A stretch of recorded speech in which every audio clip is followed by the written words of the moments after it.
Yo,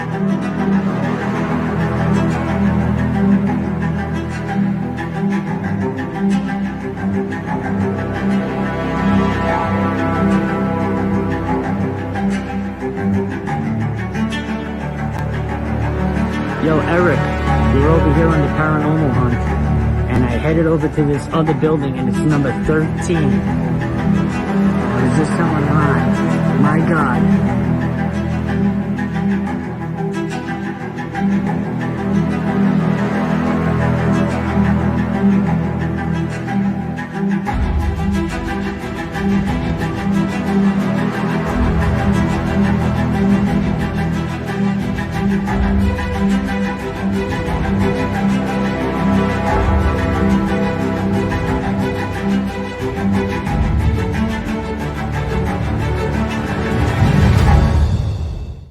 All right.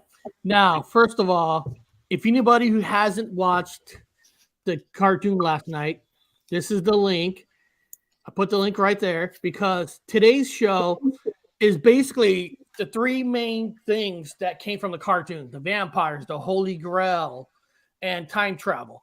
So if anybody gets the show today, it's basically on the key points that was from yesterday. So I got some videos of what were some of the key points and why were they in there, kind of going over the cartoon a little bit, but maybe we can learn some information together with all of us and all that. So if you haven't seen the cartoon, please check it out. I think it's fun. I think it's fantastic. I loved it. Some people said, I know Hobbs told me that one was his favorite. I love it because some people said the mermaid's their favorite, the heaven's their favorite. So there's something about each episode being different that can be somebody's favorite for different reasons. They love the ocean. They love mermaids. I always try to find a subject that might match that person. Some people like time travel. Do you like time travel? This is it. And I told everybody that when you watch episode 6, you're thinking this whole thing and this next one is going to be about the vampires. They are only partly in it. It was everything that's needed for the vampire battle. And I'll tell you what, if you guys think you know what 8 is, you don't. But let's start with the first line in the cartoon. And because I want to bring up a video about vampires in a second. But this is the first part of the cartoon. We need a silver bullet, wooden stick, some garlic, and the sun. But in twilight, they sparkle in the sun. Don't worry, guys. I have all those things on me, also holy water. Okay, so what we talked about in the beginning is what can kill a vampire. And this video I'm going to show you is the traditional way to kill vampires, how to kill a vampire. So have fun with this video. This is on how to kill vampires. So if you run into a vampire, this might save your life. Oh, and you'll have to defend yourself against one of these bloodsuckers, so be prepared to bring a vampire to his knees. You will need garlic, a cross, rice grain or seeds, lots of holy water, a stake made of ash, oak, or cedar, an axe, matches, and some water. Optional, a nail, and some vinegar. Step 1. Discourage the undead from wanting to bite you in the first place by wearing garlic around your neck. The pungent bulb is thought to repel vampires because it deters their blood-sucking cousins, mosquitoes. Step 2. If a vampire is approaching you, spill a bag of millet, seed, or rice in front of it. According to both Eastern European folklore and Chinese mythology, it will be unable to resist counting each and every grain, giving you time to escape. Step 3. If possible, expose the vampire to the sun. Maneuvering it into sunlight is a sure way to finish it off. Step 4. Toss holy water at it. The challenge here is that you need a lot. A few sprinkles won't do it. Step 5. Time to come in for the kill. Take a stake made of ash, oak, or cedar and drive it straight through the vampire's heart and into something that will pin it, like the wall, the floor, or its coffin. In Macedonia, they forego the stake and just drive a nail through the vampire's navel. Step 6. Once you have the vampire pinned, take an axe and chop off its head. Boil the head in vinegar. That's the way they finish off the undead in Crete. Step 7. Once it's decapitated, make a big fire and toss both the head and the body into it. Poke them around a little until they're reduced to a pile of ashes. Step 8. Throw the ashes into some water and rest easy, knowing the undead is undone. Did you know? In modern-day Romania, vampire killing, that is, digging up a dead relative believed to be one of the undead, cutting out their heart, burning it to ashes, and drinking those ashes mixed with water, is illegal, but still practiced. What? It's illegal? You think? Who put that law in? What the hell? So if anybody want to know, that's basically how you get rid of a vampire in modern day world, or actually throughout history. So before I get into the Holy Grail, I do have another vampire video, but this one is about the history on how back vampires go. Now this one's a little longer. It's about 4.5 minutes, but it kind of gives you a little bit of the history of the vampires when they, from there to now, so, but at least you guys know how to defend yourself in their world of vampire. Of course, our story is a little different. So here's a little history of the vampires. To a man named Vlad the Impaler of Transylvania, we got Dracula, the most famous vampire ever. He drinks blood, he's good with the ladies, and he's undead. This became the standard for vampires we all know today. We also know our vampire superstitions. You can kill him with a wooden stake through his heart, ward him off with garlic, and he cannot stand the sunlight, let alone see his reflection. You have to give him permission to enter your home. What if I told you that before Vlad, vampires were quite different? This video will talk about the history of vampires before Dracula and how they led to Dracula. Blood-sucking demons are in multiple cultures, and I can't cover everything, so I'm tracing the history of vampires before Dracula that specifically led up to Dracula.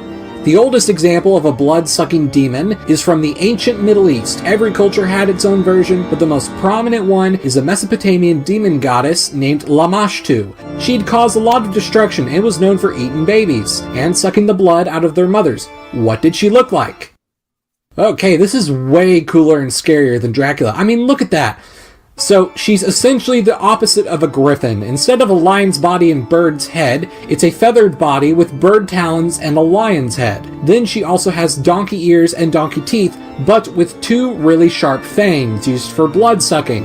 As you can imagine, such a scary thing probably scared enough children to where this myth didn't exactly die off. The ancient Israelites had their own variety in the form of a temptress demon named Lilith. She was a temptress for men, but also sucked the blood of mothers and babies. As the diaspora occurred, the idea of vampire-like things spread to Europe, but it wasn't the only European style of vampires. However, I'm only going to focus on one other because it's rather important to the history of vampires. So, a demon or goddess sucking blood is one thing, but vampires are traditionally undead, reanimated corpses. Well, the Norse had a form of vampire called the Draugr. Basically, a dead corpse comes back to life if it's really greedy and loves its earthly possessions a bit too much. So most of the time, they guard the treasures they were buried with and smelled really bad because, they're a rotting corpse. However, sometimes these things want revenge on people who they've wronged, so they either invade dreams or use their supernatural spooky powers to freak people out. Or they attack people and drink their blood. Interestingly, they choose to live in secluded places of rests with their stuff and then go out to kill people at night. How would you defeat them? Well, normal weapons didn't work, so a person brave enough had to wrestle him or her back to the grave. So now we have an example of a vampire that is undead and operates only at night. Eventually, by medieval times, the spreading of Jewish vampire superstitions with Norse vampire zombie superstitions mixed together in Eastern Europe, where undead people rose from the grave to suck people's blood. Western Europeans recorded these mythos in their manuscripts, and now we have the vampire. How is the medieval vampire different than Dracula? Well, it's more zombie-like. Naturally, many people still made a demonic association, but usually the legend was a dead person wasn't buried properly or couldn't be put to rest, and they'd come back as a reanimated corpse like a zombie. But instead of brains, they would suck out the blood of anyone who was nearby, or perhaps people he or she would get revenge against. Kind of like how in Western Europe and colonial America there were these witch scares, in Eastern Europe it was vampire scares. There would be several claims that one man was dead, supposedly came back and drank the blood of some people, and it would cause a panic. Each local culture had its own variations of vampires. For example, one vampire scare in 1672 in Croatia claimed that they tried to stick a wooden stake in the vampire's heart and it didn't work, so they beheaded him.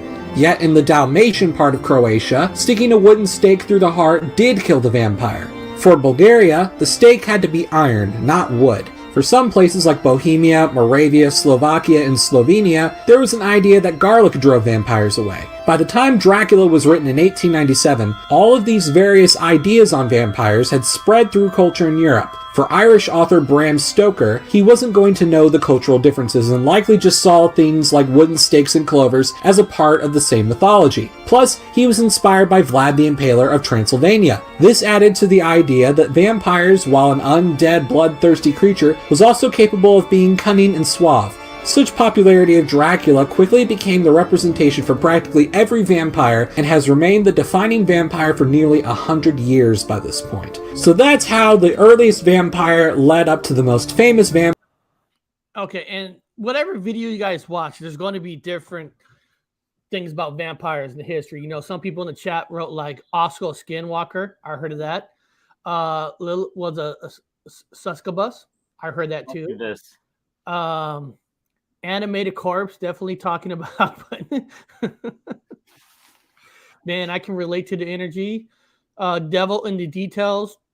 Author supply of fresh young blood pump. But one thing, y'all like eating babies, mothers and babies. Look, there's a vampire right there next to us, Anthony. So, guys, there's different versions of vampires. You know, in the newer vampire movies, a lot of movies now, vampires aren't really get fried from the sun. If you watch Twilight, if you consider that a vampire series, sunlight makes them sparkle. Yeah, but Eric, he looks like the people he's sucking blood from have blood type ragu because so the vampire. So there's different vampire stories, different, you know, some people say they're real, some people say they're not. They come from real folklore stories. Now, I took none of that in this cartoon. No heart, no metal crosses, no stake, none of that. Because to me, the vampires, they're dead. They're the undead. They're like people that have artificial souls. They're, you know, there's technically their real soul is dead. They're dead. So to me, metal sticking a thing in them won't do a thing in my world, in my cartoon world. So that's where I came up with. But what about that little cup? The story of the Holy Grail. Now, Anthony and Ron, you two have gone to church and all that. Now, if I'm right, the Holy Grail is basically the cup of the Christ where he drunk at the Last Supper. But there is that the same cup the story goes? They also use that same cup to fill the blood when Jesus was on a cross, or was that another cup? I heard there was a story about a cup that they used to capture Jesus' blood when he was on the cross. I thought it was a vial. Was it a vial? Okay. But the Holy Cup is the one at the Last Supper, correct? The chalice? Yeah. Okay.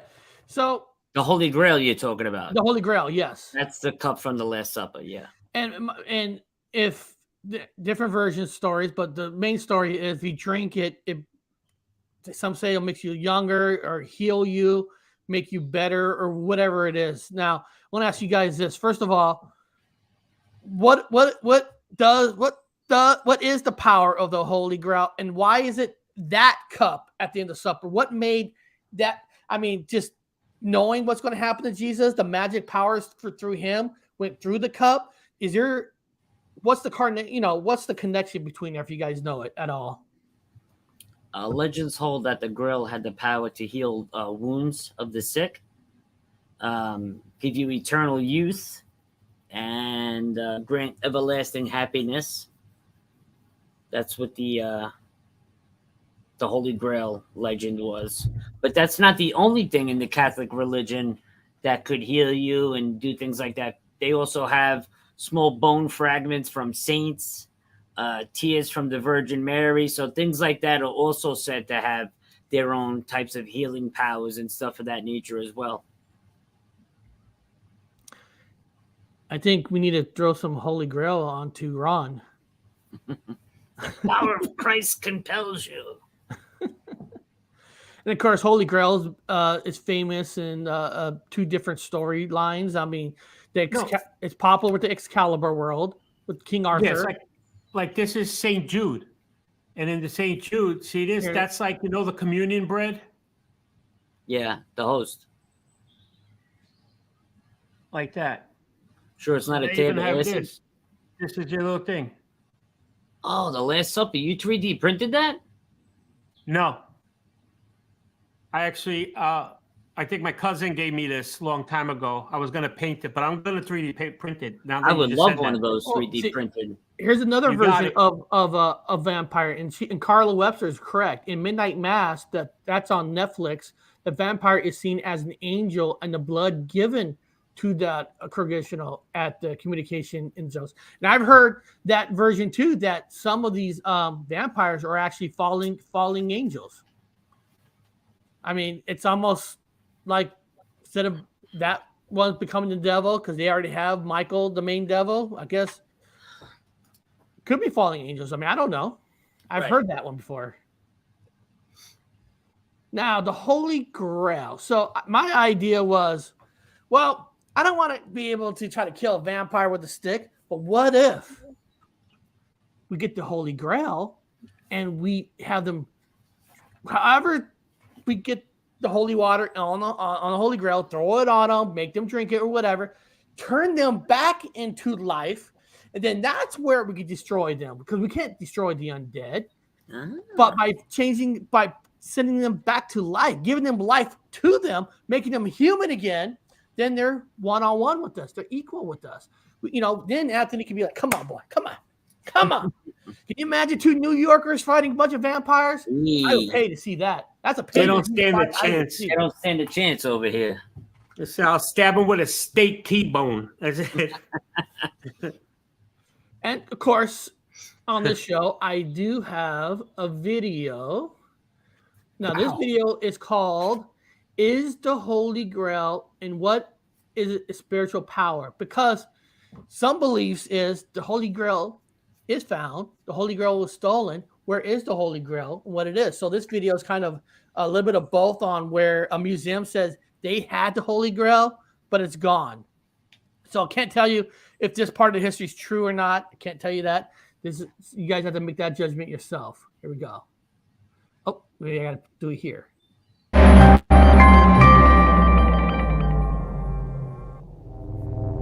This small chalice in the Met's collection used to be one of the most famous pieces of silver in the world. Found in Antioch, Turkey in 1910, the cup was proclaimed by some scholars to be the Holy Grail, the cup from which Christ drank at the Last Supper. What about this cup made it such a convincing candidate for the Grail? Real quick. Because Jesus Christ drunk out of that cup, that's his last cup, is that like a gift from God? Is there anything in the Bible about the God gift made that cup special just because it was the last cup? They drank his blood. It was the body and the blood of Christ. They drank his blood and they ate his flesh. That's why the cup is so sacred, because his blood was in it. So it should have all kinds of healing powers. You know what? Maybe that's where maybe somebody took that story and said the blood came from the cross part, because I've heard some version of that somewhere, but that makes sense. So No, what you're thinking of is when he got stabbed by the spear of destiny to kill him 100%.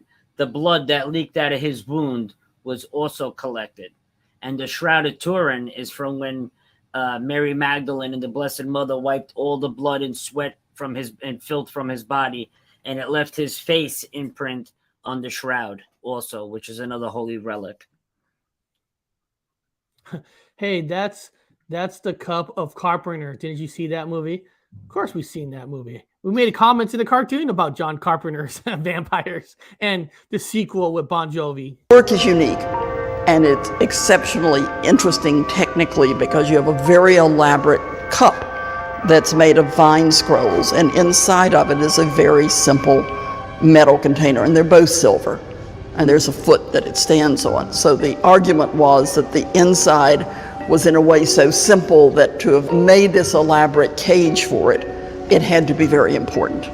And what could be more important is you're trying to prove that there was a real Christ who walked and talked and could be found in some way in Bethlehem or other places that our biblical texts tell us that he was present, than to find the Holy Grail, the beginning of the Eucharist, the Mass of the Christian Church. So there was a need among scholars to identify such a thing. There's still a need from people to want to find these things and touch them. The chalice is shown in the first great show of Byzantine art in Paris in 31. It's shown in 1933 at the Chicago World's Fair as the Holy Grail. And there are apparently huge lines waiting to get in. So you have a public acceptance at a rather high level of its importance. Recent scholarly study has revealed that this cup may not be a cup at all. Most things that have been called the Holy Grail over time have been things that have been made out of gemstones or something else. We want what we are looking for to be as wonderful as we think it ought to be. The questions that maybe weren't asked was, what evidence do we have that Christ held the Last Supper, used silver as its serving utensils? Chalices in the Christian world have cups of varying sizes, a knop for the priest to have something to hold on to, and a flared foot. And by the date that we associate the chalice of Antioch with, that's actually the shape of standing lamps. And so I would agree with those who argue that it was not made for drinking from, but in fact it was filled with oil and set a light.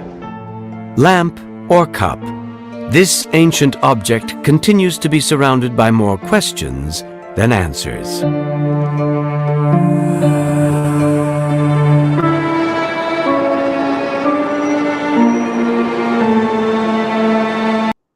Okay, so in this cartoon, That nice man with wings coming back. Sorry, guys. so in this part of the cartoon, the Archangel is basically telling us that none of the normal stuff that can kill a vampire, basically telling us, we need the Holy Grail because we need to bring life back into these undead things, make them alive again. Then we can destroy them. Guys, none of that stuff will work. You must use the Holy Grail to turn them back into humans. Then you destroy them. Sounds great. We can handle all of that. Need a map to the Grail. God's gift to you. Okay, so basically, in theory, nobody knows where the Holy Grail is at anymore. There's different stories, different this. There's supposed to be maps. I mean, nobody really kind of knows. But there was theories, stories that the governments actually have the Grail. I mean, I can't. None of us here could prove exactly where the Grail is, but some people say the government does have it. So in this cartoon, there's no way, no offense to myself, no way to Anthony, who plays the Bigfoot, Connor, and I'm going to be able to walk into an Area 51 nowadays or a government military base and be able to sneak on and grab the Grail. We'll be shot on sight. Probably going to happen, but maybe we can intercept the Grail going to Area 51 back in 1955, which is the year that Back to the Future used. So we used that year. So the idea was we're going to go back in time, intercept the Grail, because there's no way in hell we're going to be able to break into a jail place. So I'll try to bring some reality into it with sci-fi reality.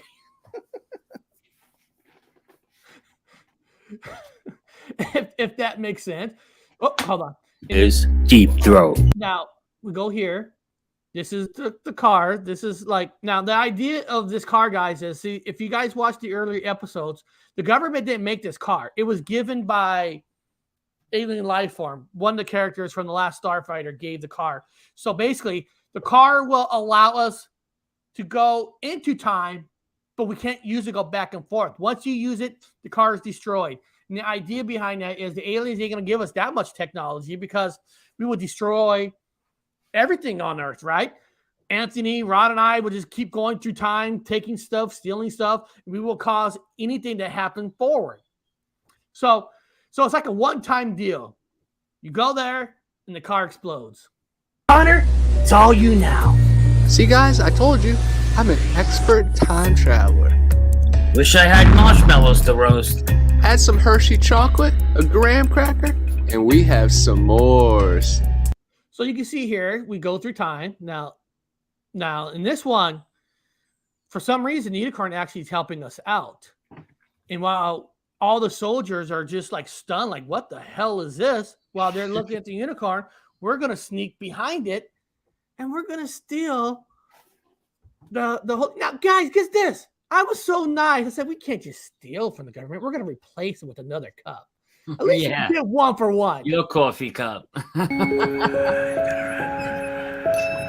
Talk about a deer in headlights. Never thought I'd see a unicorn in headlights. Wow, unicorns are real.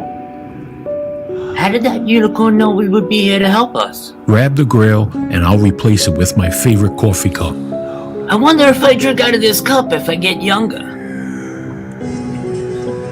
Barry, how old are you? 69. That's my fave. I had to put my cup in there. You dog. And guys, you know, if you go to my tea tree store, you could get this cup. That's in that cartoon. ParanormalHighway. What more than that? But after we steal the cup, there's one more thing we have to do. We actually, Eric, where's my cup? Dang it. You can just go to it's in the description. There's a tea tree store is actually in the description. You can buy yourself one of those cups.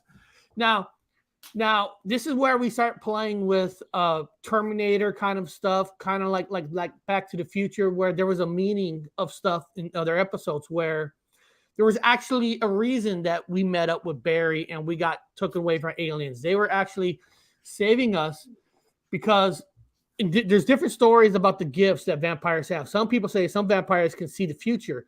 So they saw that we're coming for them. So they want to kill us before it happens. I think they did that. And also in the movie, the final movie Twilight, where I think, guys, I know you're all laughing your head off. Fucking, you watched Twilight. I have a wife. I watched Twilight. It was good. My wife loves Twilight, where she took and gave that guy a vision of what's going to happen in the future. So here, I watched Twilight. Yeah, it was great. So here, if you guys don't remember this, everybody in the chat, this is a scene from the very first episode where we got taken up, and the vampires went to kill us. And Saved your life from the vampires when you both were on the paranormal highway. That's episode 1. When I was We were picked up for a reason. But why did they probe us? It kind of felt good. Closing in on them, sir. In less than a minute, launch for the arms. Prepare to attack. Where are they? I don't know, sir. They must have hyperjets on that thing. Were they the aliens? Now, I bet you not one of you guys in the chat are going to guess what. I had 2 other people doing the voice on it, but it couldn't work. It didn't fit, so I had to replace it right away. So I took the clip from a movie with 2 people talking. I did do a pitch up because I didn't want to get copyrighted for stealing a voice. What movie is that from? In the chat, know where I stole that voice scene. Hold on. Let me go back. Can you do it one more time? I want you guys to hear it very closely. Listen to it and try to guess where that line came from. It kind of felt good. Closing in on them, sir. In less than a minute, launch for the arms. Prepare to attack. Where are they? I don't know, sir. They must have hyperjets on that thing. Were they the aliens that... Does anybody know what movie that I stole that voice line from? Right now, I'm just giving that company permission to go and say, hey, take it out. We see, did you know the Terminator... Oh! Did you know if the movie Terminator is a prequel to The Matrix?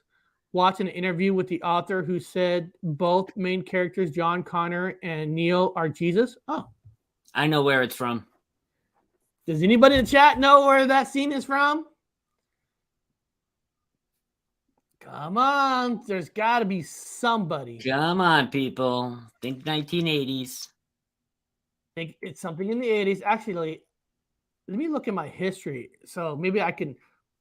Oh, I can't play it. Not Star Wars, but you're in the right wheelhouse. But not Star Wars. Oh, I think I know where it is. All right, guys. What I'll do is This is where it came from. I'll just share the screen. Maybe I'll play a little bit, but I know there'll be copyrights on it. It's from the movie Spaceballs. Yeah. To ludicrous speed. So it's basically like In a minute, Lone Star will be armed. well, I don't want to play because I'll get nailed. It's from, if you guys actually listen to it, watch that scene from Spaceballs.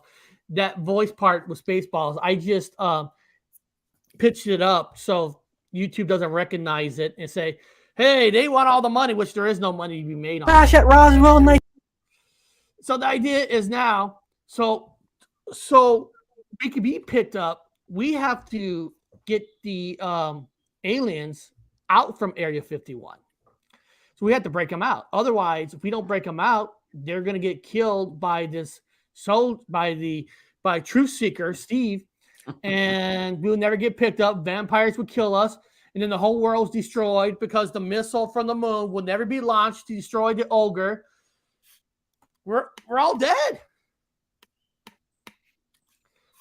And then look, I love it how when you see Bigfoot here, and then he gets in the soldier outfit and he has that mask on. Barry, you have us. Okay, you guys, I'll take the lead. You follow me. So cool. I'll be on the cover of Soldier of Fortune.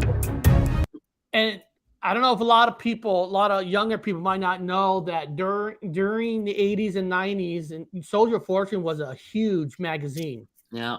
It was a huge military magazine. People used to buy knives from there. You used to buy stuff from the magazine before some of the stuff they're not allowed to send anymore through the mail.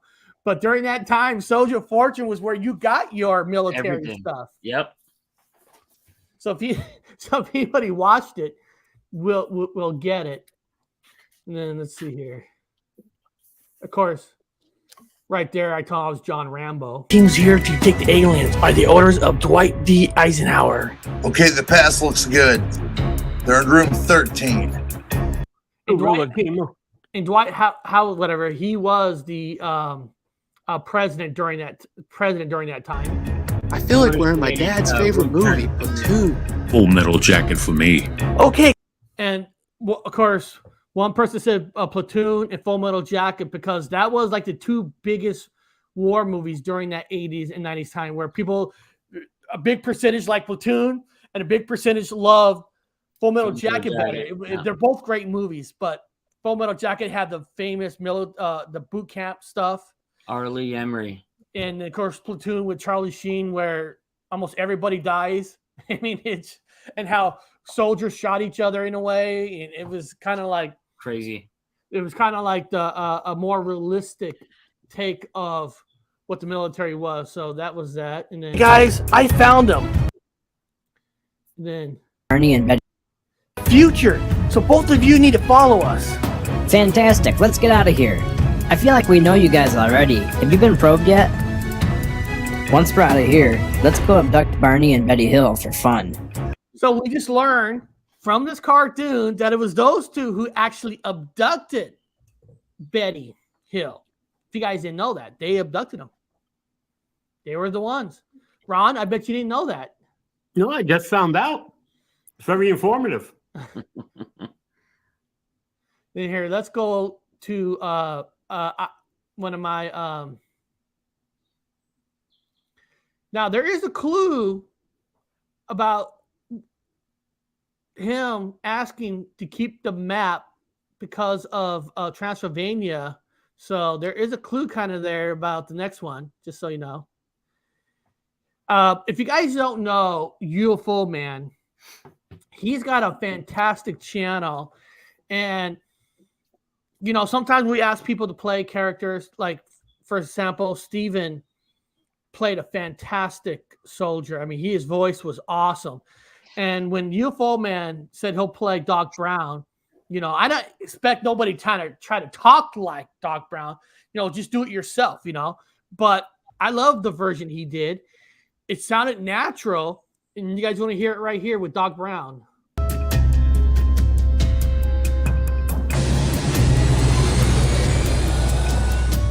I get to be a vampire slayer like Jack Crow from John Carpenter movie Vampires. That's a good movie, but the sequel not so much. Yeah, Bon Jovi was bad medicine in it. He should have been like living on a prayer. Now, if none of you guys know, I don't know if you guys know this in the chat, Vampires, they made a sequel to Vampires, John Carpenter. And in the sequel, the main star of the sequel was actually John Bon Jovi. Just in case, why does Eric made a joke about Bon Jovi, bad medicine? Because he was actually the lead star in the second movie. That's when Bon Jovi was trying to become an actor. He was, if you guys didn't know this, he did a couple episodes of Ally McBeal, a show about a lawyer on TV. And John Bon Jovi played some parts in the movie U571. If you guys have not seen that movie U571 with McConaughey, that is, my opinion, one of the best submarine movies I've ever seen. There's a lot of great submarine movies, but that one, I freaking love it. I think I've seen that. U571 is just, I watched that. I keep watching that every year because McConaughey, there's a lot of huge U571 film. There's a lot of huge. Harvey Keitel. I never seen that. Oh my God, Harvey Keitel and Matthew McConaughey stole that movie. Bill Paxton was in it. Oh, Bill Paxton's in there too, man. Yeah, he gets killed more in the first half, but then John Bon Jovi was in it. He was actually McConaughey's like his assistant or whatever. And there was a lot of in that movie. If you guys have not seen that movie, that movie is so intense inside that submarine. It is ultimately. It is, for me, it's my favorite submarine movie that I ever saw, for me. So now with Time Travel, before I played the scene with his voice, I am going to play you a video of it's called Kip Thorne, Is Time Travel Possible? So let's check this out. Is time travel possible? But then I'll play you guys UFO Man's part. In the use of time travel, wormholes theoretically, to probe the nature of reality. We would like to probe the laws of physics through a combination of experiment and theory.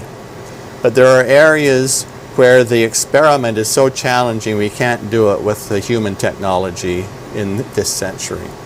And you guys hear them? And I believe in this part, that we can't do it with the technology we have now.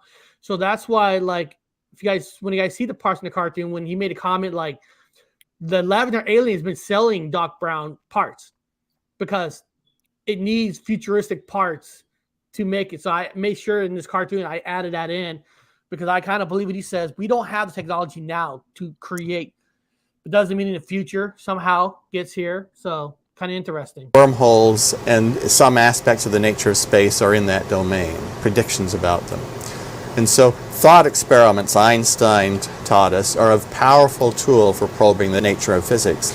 You just ask, could, in principle, our infinitely advanced civilization, could such a civilization build a wormhole to travel from here to another galaxy? And when you ask that kind of a question, you then go into the laws of physics and you probe it mathematically, geometrically in the laws of physics, and it teaches you a lot about the nature of space and time. How might that work conceptually from the laws of physics? The warping of space in a wormhole is so intense. It's like the warping of space in a stretched rubber membrane. It wants to shrink, and the wormhole wants to shrink and pinch off, so when you try to travel through, you die. And so can they be held open? How do you hold them open? And so we then, in this way, discovered intimate relationship between the nature of energy and tensions on one hand and the nature of warping of space on another hand. Now, how does that relate to time and the possibility of time travel in either direction, to the future or to the past? If you have wormholes, then if you move the mouth of one wormhole down near the surface of a black hole, time flows very slowly there compared to the rate of flow of time back here on Earth. And so the two mouths get out of sync. The mouth of the wormhole sits down near the surface of the black hole, and it sits there with only a few hours passing, while up here on Earth, 1 billion years pass. And so we on Earth can then go down through the wormhole and can come out near the surface of the black hole 1 billion years earlier.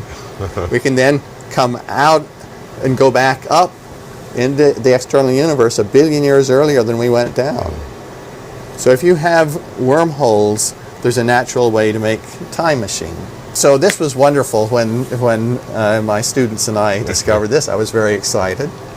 But then probing more deeply and talking with other colleagues, I was forced to realize that there's a universal mechanism that when you're trying to turn a wormhole into a time machine in this way, a universal mechanism that always creates a violent explosion that very likely destroys the wormhole right at the moment when it begins to make time travel possible. And so time machines, if you try to create them, appear to self-destruct. We simply do not have the understanding of the laws of physics to be able to speculate about that quantitatively yet. We have to have a much deeper understanding of quantum gravity to get the answer. So you guys can see that a lot of my theories in these cartoons come from stuff like that, because self-destruct. That's why I made that time machine car to self-destruct. You know, and it's hard to say if time travel will ever be created, or it hasn't been created. Are people using time travel now? I mean, it's almost impossible to tell. But of course, for this cartoon, it is. And I want you guys want to see my favorite parts in it with Doc Brown. I hope the parts work this time he sold me, because I don't want the same mistake that happened to Marty. So basically, we all know the Lavender Alien. He sometimes sells bad parts too. He's not always the nicest. He's in it for the money. So basically, something happened to Marty. We don't know what happened to Marty, but maybe in the future shows, maybe we'll explain what happened to Marty, or maybe in a future episode, Marty might just showed up. Who knows? The possibilities. What we can do is Hey, Doc, we're over here. What kind of doctor is this guy? He's a scientist, physicist, blacksmith. I want to check this rash that I got. Connor, shoot the sky. That'll create an electrical thunderstorm. Fire away. Okay. So, guys, that was just a way to make electrical storm, because I didn't want to go back to the future where we have to be there exactly at this time and that time. So, it's just the way we created the electric storm, you know, because you only have a certain amount of minutes in a cartoon anyway. So the gun was able to create, basically going to create a storm up there. So You guys will be my greatest achievement. Let's send you back to the future. He does that so well. Now all of you get into the car and go 88 miles per hour.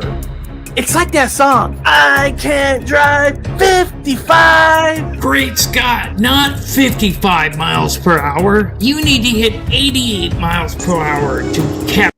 Before I continue, there's actually the reason why I said 55 singing that song 88, because if you remember in the movie The Back to the Future, the word that Doc kept going back to Marty is when Marty kept using the word heavy.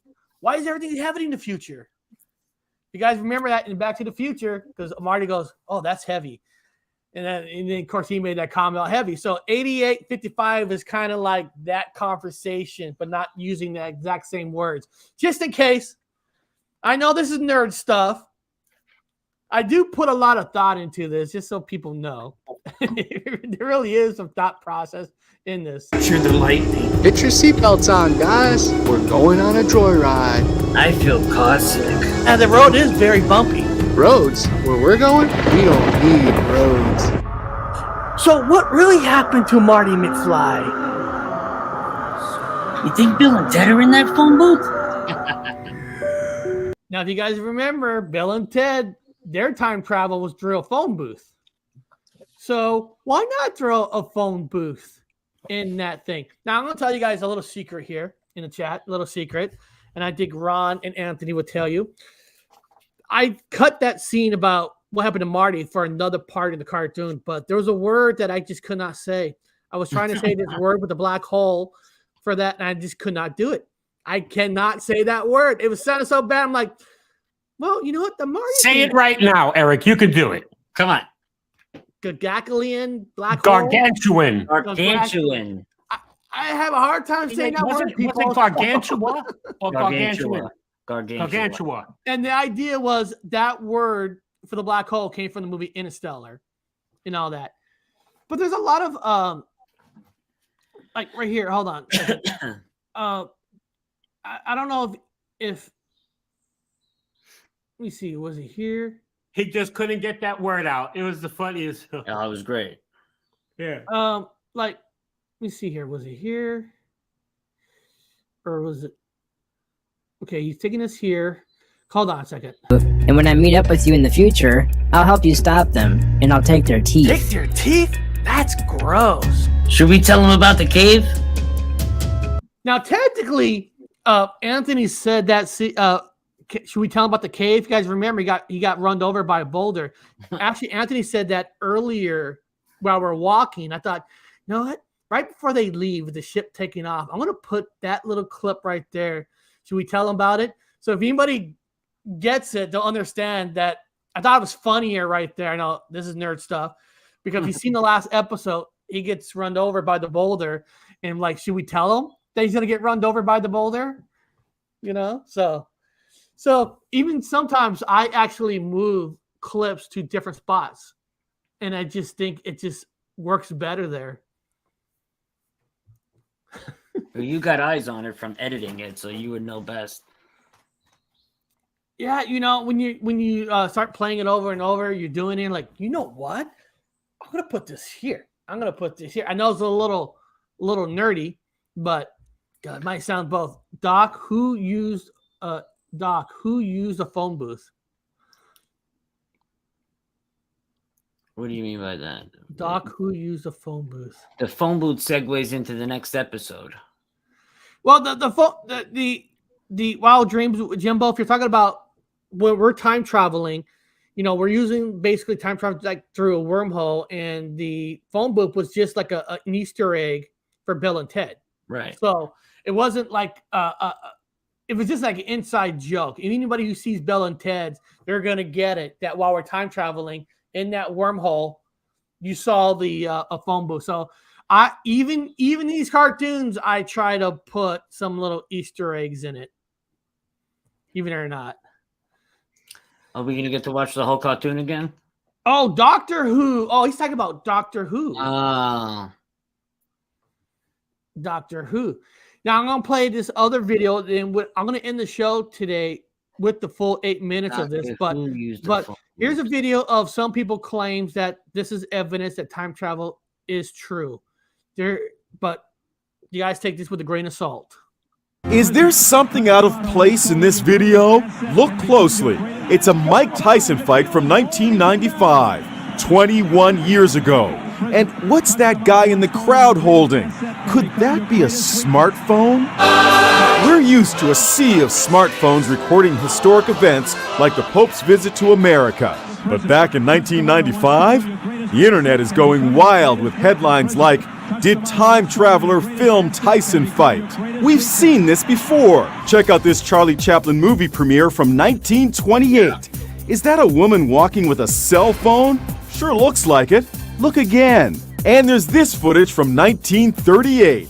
It sure seems as if she's talking on a cell phone.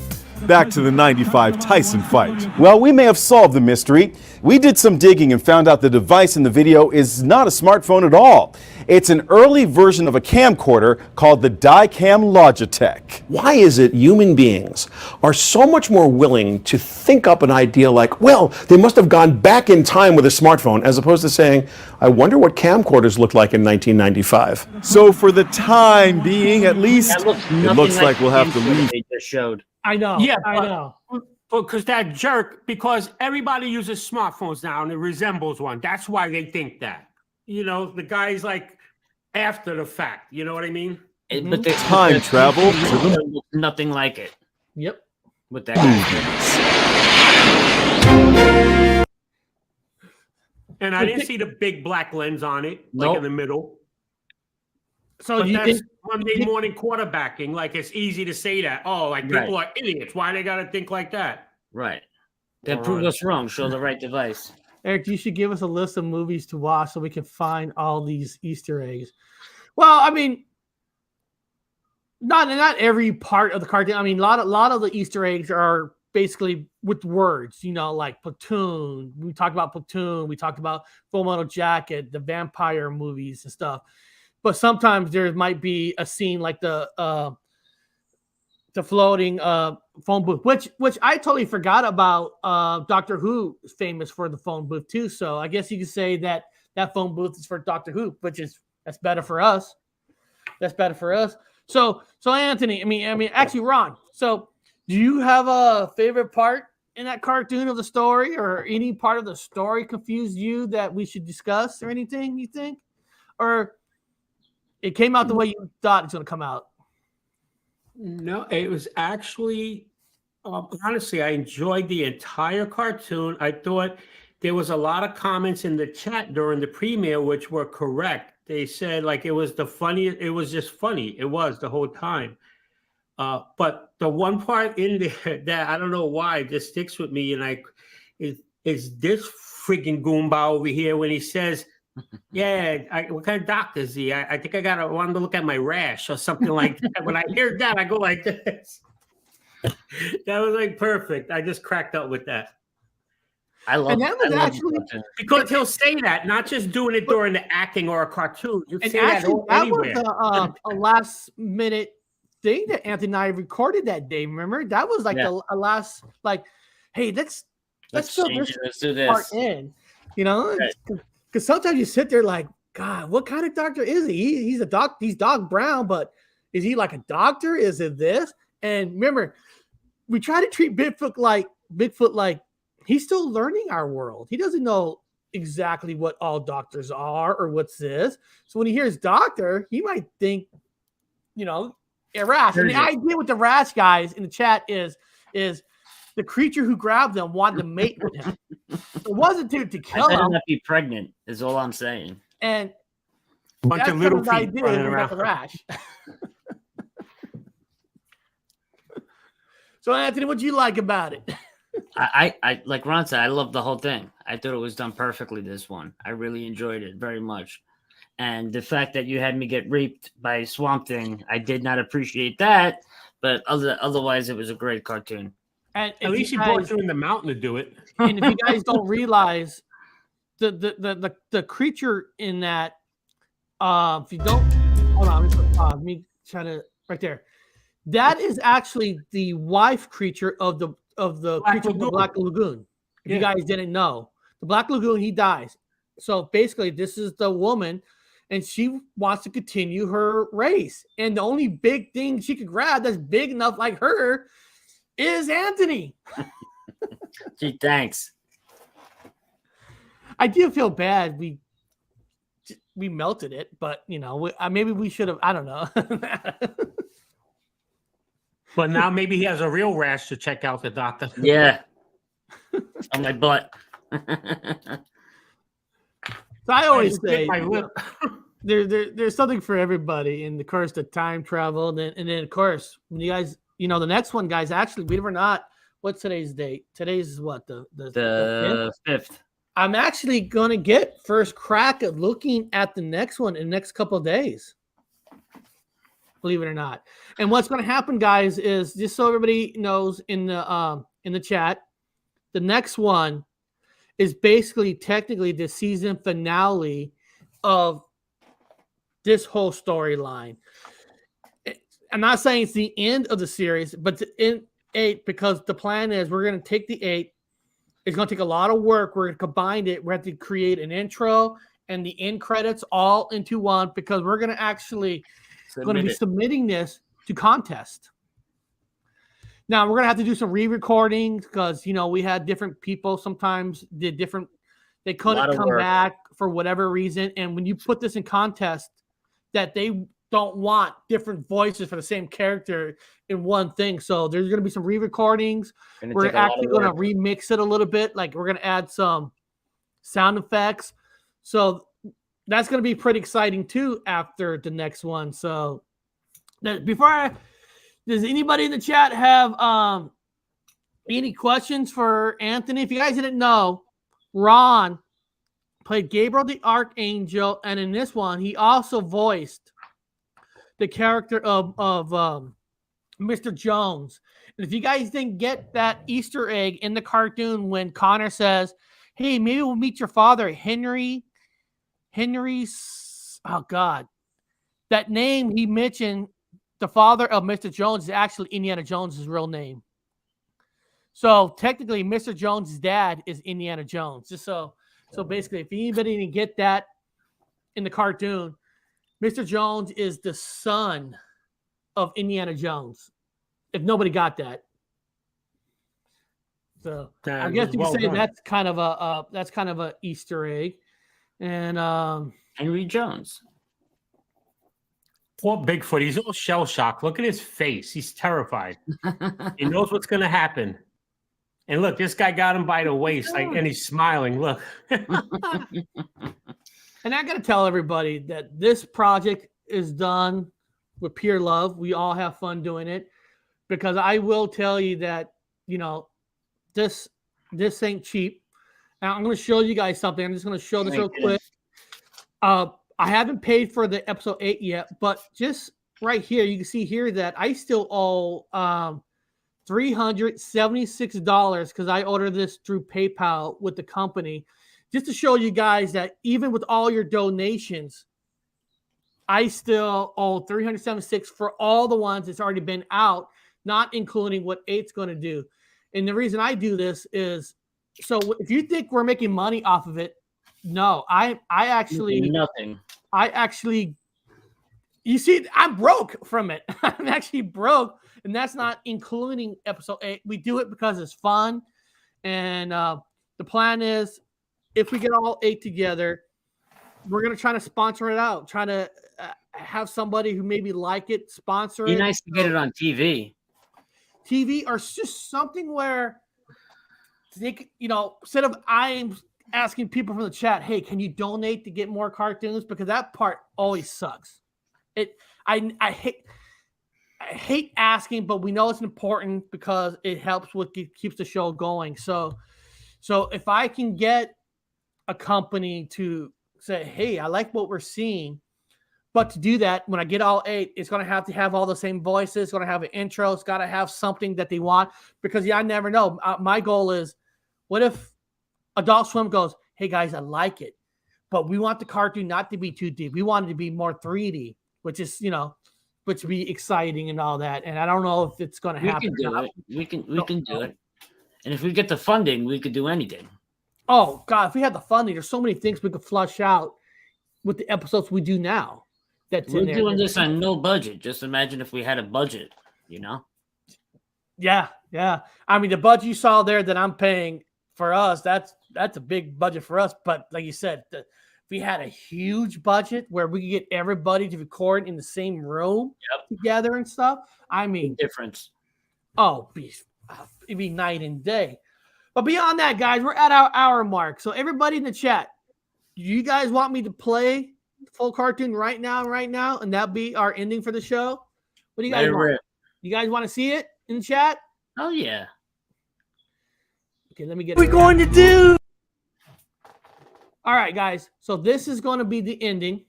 We're going to play the whole cartoon. We'll end the show, and then I'll see everybody. If you haven't seen this, now please share out the one that's from the YouTube channel, because I want that one to get picked up. So don't share out this one for this cartoon. Share out the one that we uploaded yesterday, because that's the one we need to get more eyes on.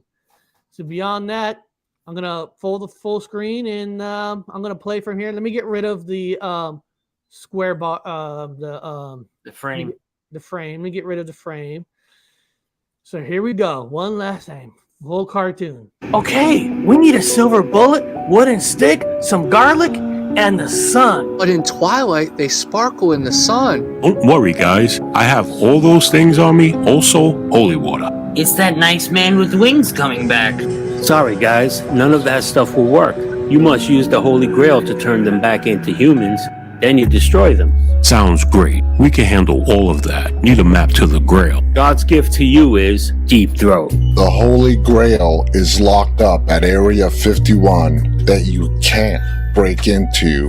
How do we travel in time? You will need to travel back to 1955 to intercept the Grail before it's locked up. Take my vehicle. The alien in black will help with that. And remember, I was never here. I need a set of wheels like this. It's a chick magnet. I'll be the first Bigfoot to time travel. I want to fly that one next. This will send us back in time. Then this car will explode. Okay, May 11, 1955. Connor, it's all you now. See, guys, I told you, I'm an expert time traveler. Wish I had marshmallows to roast. Add some Hershey chocolate, a graham cracker, and we have some s'mores. I want to meet Elvis so I could tell him that he died on the toilet. Thought Elvis was abducted by aliens. Barry, you know Elvis? Nothing but a hound dog. Oh no! What are we going to do? This thing is bigger than me. I don't think he wants to kill him. She's looking to mate with him. I wonder what their babies would look like.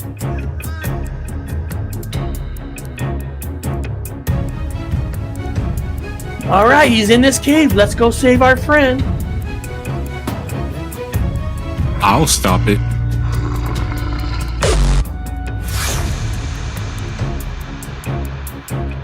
This weapon will be strong enough. Thanks, guys. I'm saving myself for the Bigfoot ladies back in Boggy Creek. Mr. Jones, I wonder if we'll ever run into your father, Henry Walter Jones. We got one shot at this. The truck will be here soon. So, how we will stop the truck? I'll stop it. Don't worry, guys. I'll just throw a rock at their window. Guys, we're going to need a miracle. Hey, look, it's that unicorn. Talk about a deer in headlights. Never thought I'd see a unicorn in headlights. Wow, unicorns are real. How did that unicorn know we would be here to help us? Grab the Grail and I'll replace it with my favorite coffee cup. I wonder if I drink out of this cup if I get younger. Barry, how old are you? 69. That's my favorite number. Are we going to report this, sir? Okay, soldiers, let's keep this between us. They will think we have PTSD if we report this.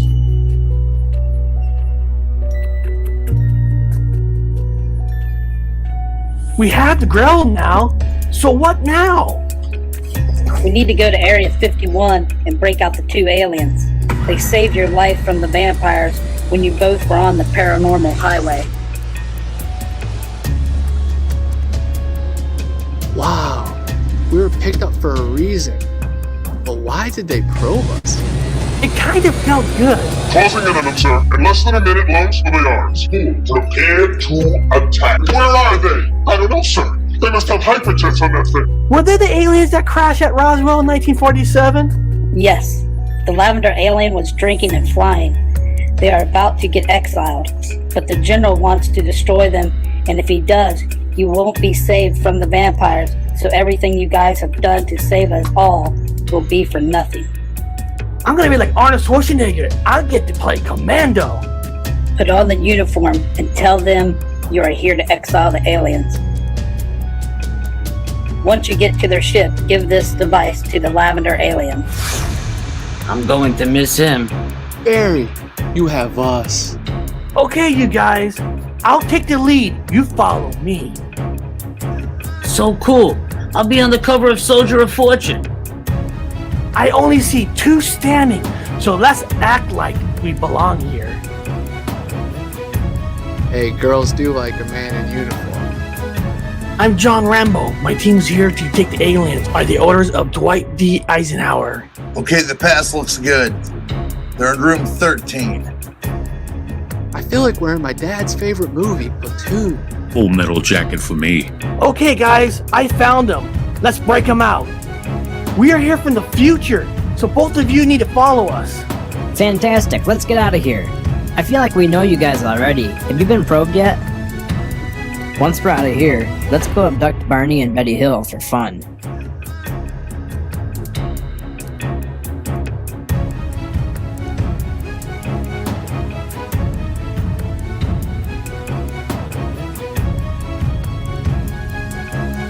We are here to execute the aliens on the president's order.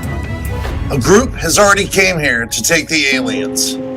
Dumb fool. Follow me. We will stop them at the ship. I can't wait to meet up with you guys in the future. You all look like fun. I'll take you guys to Doc Brown. He can get you guys home. I sold him parts for his time machine. Okay, I see them. Let's hurry up before they escape. I have them in my sights. All of you stop right there. You're not going nowhere. In fact, we're going to execute you all. Just tell me when. Dumb fools can't stop me.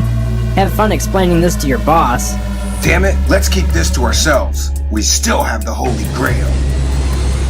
I'll take that map to Transylvania for you, and when I meet up with you in the future, I'll help you stop them, and I'll take their teeth. Take their teeth? That's gross. Should we tell them about the cave?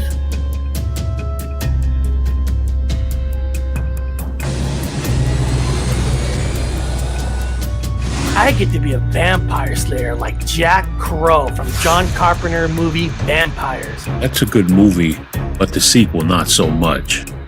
Yeah, Bon Jovi was bad medicine in it. He should have been like living on a prayer. I hope the parts work this time he sold me, because I don't want the same mistake that happened to Marty. Hey Doc, we're over here. What kind of doctor is this guy? He's a scientist, physicist, blacksmith. I want to check this rash that I got. Connor, shoot the sky. That'll create an electrical thunderstorm. Fire away. You guys will be my greatest achievement. Let's send you back to the future. Now all of you get into the car and go 88 miles per hour. It's like that song, I can't drive 55. Great Scott, not 55 miles per hour. You need to hit 88 miles per hour to capture the lightning. Get your seatbelts on, guys. We're going on a joyride. I feel caustic. And the road is very bumpy. Roads? Where we're going? We don't need roads. So what really happened to Marty McFly? You think Bill and Ted are in that phone booth?